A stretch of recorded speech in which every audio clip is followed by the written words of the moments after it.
And so some of them are as a result of dealing with dysfunctional men. And you see, a dysfunctional man is not a man who um, who was properly raised. So there is a connect between his childhood and the guy who's become today. Find out. The average man is either trying not to become like his father, yeah, or has become his father already. And God help you if the father was a misfit. And it has nothing to do with how educated the father was. There are men, the men who go to Unilag to hunt for girls, they are somebody's father. Mm. So what do you think the man, what kind of man do you think he would have raised? Mm. The men who travel to Ethiopia every weekend to sleep with Ethiopian girls on Sunday. Sorry, they arrive on Saturday night. Sunday evening, they are back in Lagos. They have children. What kind of man do you think he would have raised? The boys in Yaba left today. They have fathers. What kind of men do you think raised them? I have a relationship with one of the largest drug rehabilitation centers in this city, if not in this country.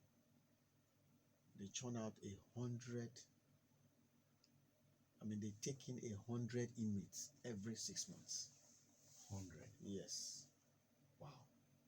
Every 6 months. In a year, they take in 200 inmates. They have a special center for students in Abeokuta. Students, undergraduates. So, the point I'm trying to say is, make is this. The factors that have shaped us both the turnaround man and even the dysfunctional man, begins from our homes, how we're raised. The turnaround man, like I always say, is that man who has gotten to the point where he knows that, look, I need to rebuild, I need to destroy this foundation to build the kind of structure I want to put on top. I want the kind of home I want to build.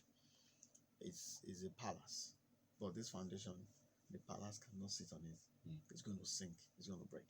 So I need help to build, to set a new foundation. And so they start to seek for mentors, they start to seek for counsel, they start to listen to shows like this, they start they become accountable.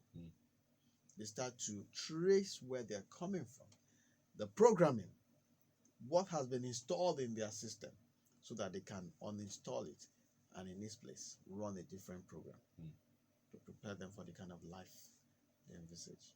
They start to read books, they start to attend seminars, they start to redefine their values based on the influences that are in their lives, and then their lives begins to change. Those are the turnaround men. How come all of the turnaround steps you gave, you didn't put prayer?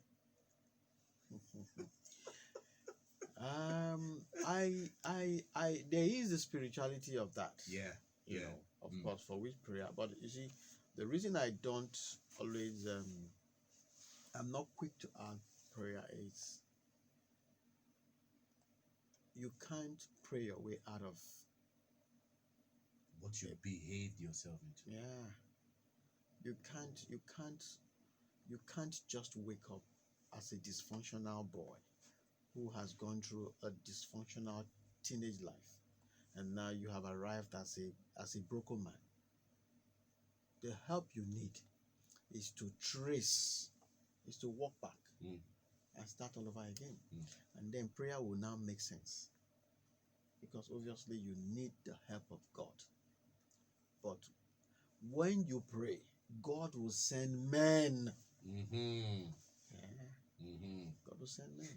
And Freak, I don't know if, part of the things that Uncle Kingsley was saying, it kind of resonates with some of the conversations we had when we're driving, down to work. You were sharing with me that there were some things you did way back in your past relationship. You spoke to a particular girl and they recorded you and sent you your audio, or Yeah. were playing your audio. No, I mean that incident was what broke me, and it changed me. But before I go to that, I didn't want to interject Uncle Kingsley, but I wanted to add that, you see, a lot of men out there don't come to the realization of the fact that they have been molded wrongly from childhood. Mhm. When the good book says, love your wife,